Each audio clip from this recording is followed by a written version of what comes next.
بسم اللہ الرحمن الرحیم۔ ناظرین السلام علیکم۔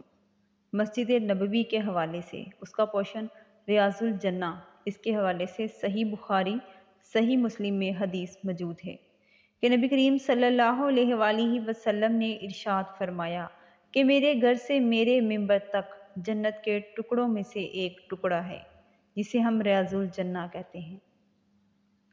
ناظرین، یہ مسجد نبوی یہ وہ بارگاہ رسالت عزت و مآب ہے جہاں بادشاہ کوئی غلام کسی کا کوئی سٹیٹس نہیں ہے۔ ناظرین، جہاں سر جھکاتے ہیں اولیاء، جہاں سر جھکاتے ہیں اولیاء وہاں پاؤں رکھنا روا نہیں۔ یہ وہ مسجد ہے جہاں بادشاہ بھی گدا بن کے آتے ہیں، جہاں جبرائیل علیہ السلام ہاتھ باندھ کر سلام پیش کرتے ہیں، جہاں 70,000 ملائکہ صبح حاضر ہوتے ہیں اور 70,000 شام کو، اور دوبارہ آنے کے لیے تڑپتے ہیں۔ ناظرین، یہ کس قسم کے بادشاہ ہیں جو گاڑیوں کے پروٹوکول کے ساتھ آ رہے ہیں؟ مسجد نبوی ایسی مسجد جو جنت کے ٹکڑوں میں سے ایک ٹکڑا ہے۔ ہمیں اس مسجد کی عزت و تعظیم کرنی چاہیے، نہ کہ گاڑیوں کو پروٹوکول کے لیے یہاں پر لانا چاہیے۔ ناظرین، یہ سراسر غلط ہے۔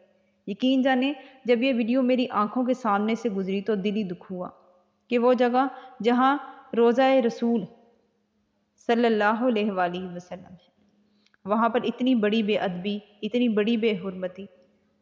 لوگ اس پر بھی کہتے ہیں کہ یہ مسجد کا باہر والا حصہ ہے جہاں آپ کو گاڑیاں نظر آ رہی ہیں، مگر حقیقت تو یہی ہے کہ یہ مسجد کے باہر والا حصہ ہے۔ تو پھر بھی یہاں پر گاڑیاں نہیں لے کے آنی چاہیے، کیونکہ یہ وہ جگہ ہے جہاں بادشاہ اور غلام سبھی برابر ہیں۔ کسی عربی کو کسی اجمی، کسی اجمی کو کسی عربی پر کوئی فضیلت حاصل نہیں۔ تو جس طرح باقی لوگ داخل ہو رہے ہیں، ان لوگوں کو بھی ویسے ہی داخل ہونا چاہیے اور یہاں کی عزت و تعظیم کا خیال رکھنا چاہیے۔ اس لیے ہم اس چیز پہ احتجاج کرتے ہیں کہ آئندہ مسجد نبوی میں کوئی گاڑیاں نہ لے کے آئی جائیں اور نہ ہی کسی کو کوئی پروٹوکول دیا جائے، کیونکہ یہاں پر وہ ہستی موجود ہے جو تمام انبیاء کے سردار ہیں۔